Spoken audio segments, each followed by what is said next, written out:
आज महाराष्ट्र दिनाच्या सर्वांना मी शुभेच्छा देतो।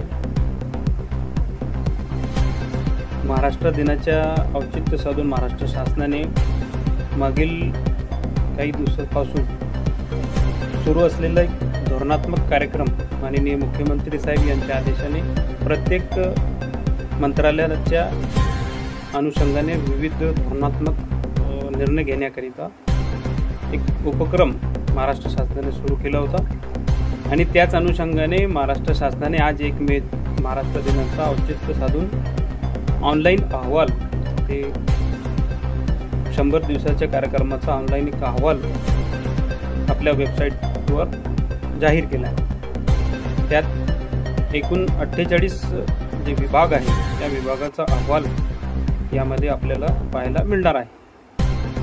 परंतु आज दुर्दैवाची गोष्ट अशी आहे की महाराष्ट्र शासनाने अल्पसंख्याक विभागाचा नाव देखील त्या अहवालामध्ये त्या अहवालाच्या यादीमध्ये नाव देखील अल्पसंख्याक विभागाचा नाही आहे। याचा अर्थ काय आहे की शासनाने अल्पसंख्याक विभागासाठी कोणतंच धोरण करण्याचा व त्यांच्या विकासासाठी त्यांच्या सर्वांगीण विकासासाठी कोणतेच धोरण करण्याचा निर्णय नाही घेतला आहे का किंवा त्याचाही प्रयत्न केला नाही आहे का किंवा एखादी मीटिंग लावली का नाही किंवा सदरू बाब अशी देखील आपण गृहीत धरू इच्छितो की अल्पसंख्याक विभागाला तितका महत्त्व आजच्या सरकारला जवळ नाही।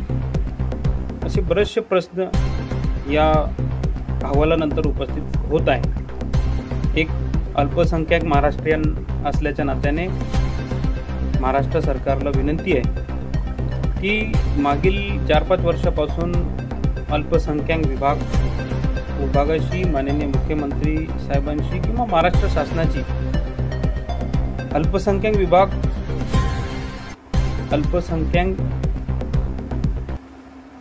अल्पसंख्याकांचा सर्वांगीण विकासासाठी एक सारथी बार्टी टार्टी यासारखी एक याच धर्तीवर एक संस्था व्हावी अशी मागणी करत आलेले होते आणि मागील शिंदे साहेबांच्या सरकारमध्ये त्याचा GR देखील झाला।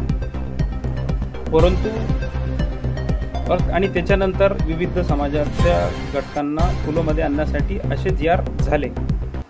परंतु अल्पसंख्याक विभागाचा जो GR झाला मार्टीचा त्याची प्रभावशाली अंमलबजावणी कुठेच होता दिसत नाही आहे। त्याच धर्तीवर RT असेल आणि इतर जे नवीन संस्था करण्यात आली आहे त्या संस्थांची कामं स्थापना होऊन त्या संस्थांची कामं सुरू झाली आहे, त्यांना निधी देखील वितरित करण्यात आला आहे। परंतु अल्पसंख्याकांवर हा एक मोठा अन्याय दिसून येत आहे की संस्था स्थापनेचा आपण GR काढला परंतु निधी देत नाहीये किंवा त्याची प्रभावी अंमलबजावणीसाठी आपण एक यंत्रणा करत नाहीये। ही बाब अत्यंत खेदजनक आहे आणि आज तर उघडच झालं आहे की महाराष्ट्र शासनाने अल्पसंख्याक विभागासोबतचा हा एक सौतेलापण आपण त्याला म्हणूया, परंतु कोणाची चूक याच्यामध्ये आहे याचं देखील शासनाने स्पष्टीकरण द्यावं आणि त्या चूक करणारे अधिकारी असतील किंवा कर्मचारी असतील किंवा पदाधिकारी असतील यांचं स्पष्टीकरण त्याच वेबसाईटवर त्यांनी टाकावं आणि जेणेकरून लोकशाहीवर लोकांचा विश्वास राहील अशी अपेक्षा बाळगतो। धन्यवाद।